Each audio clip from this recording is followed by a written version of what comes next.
Annette, une épopée, en allemand, Annette, ein Heldinnen-Epos. Et ce livre, il retrace la vie de Anne Beaumanoir, et avec Anne Weber, nous avons dit de consacrer cette soirée à la mémoire de cette dame absolument extraordinaire qui est décédée il y a exactement un mois à l'âge de 92 ans. 98. Pardon, 98 ans. Voilà, et peut-être, je pense que, parce que là je parle déjà trop longtemps, peut-être serait-il intéressant que vous nous parliez un petit peu de ce personnage. Donc, si elle est morte il y a un mois, ça veut dire qu'elle a bien vécu. C'est donc un personnage historique, ce n'est pas du tout un personnage de fiction. Donc, peut-être pouvez-vous nous parler un petit peu de cette personne absolument extraordinaire et aussi de la façon dont vous l'avez rencontrée, entre guillemets, dont vous l'avez choisi comme sujet de votre dernier livre. Bonsoir. Est-ce que vous entendez bien au fond? Parce que j'ai l'impression que ça marche pas, mais ça marche. Bon, ça marche.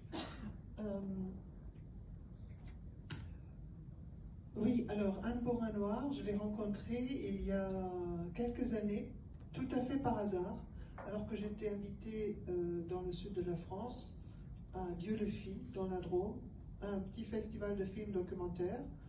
Et après la projection d'un film qui avait trait au nazisme et puis aux générations d'après en Allemagne, etc., j'étais avec deux autres personnes, comme on est là ce soir, et on a discuté un petit peu du film. Et puis après, comme peut-être ce soir aussi, je ne sais pas, les personnes dans le public pouvaient prendre la parole. Et il y avait cette très vieille dame qui s'est levée, très menue, courbée et petite, et avec des cheveux très blancs et des yeux lumineux, très bleus, clairs.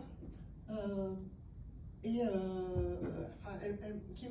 a pris la parole et qui a dit entre autres qu'elle avait été elle-même dans la résistance, très jeune femme. Et ça m'a beaucoup frappée. Enfin, elle m'a tout de suite frappée par son apparence déjà, par sa façon de parler, très vive. Oui, c'est ça aussi, elle était très âgée et en même temps très vive. Et avec un genre de parler populaire assez étonnant, qui me plaisait tout de suite. Et puis c'était surtout un moment, quand elle a dit qu'elle avait été elle-même dans la résistance, où je me suis trouvée un peu bête parce que j'étais là à dire des bêtises comme on fait parfois quand on est invité, quand on écrit des livres, on vous invite à les... Et puis on accepte parfois les invitations, on raconte des trucs sans vraiment y connaître grand-chose finalement. Et je me disais, mais pourquoi moi je suis là et cette femme est dans le public alors que c'est elle qui aurait des choses à dire sur ces sujets et à raconter. Et puis je me suis... après on a discuté un peu ensemble. Après elle est restée au dîner. D'ailleurs elle m'a emmenée en voiture. Elle avait 94 ans déjà à l'époque, mais elle m'a emmenée en voiture au restaurant, on a été assises l'une à côté de l'autre, elle m'a raconté un petit peu déjà son histoire.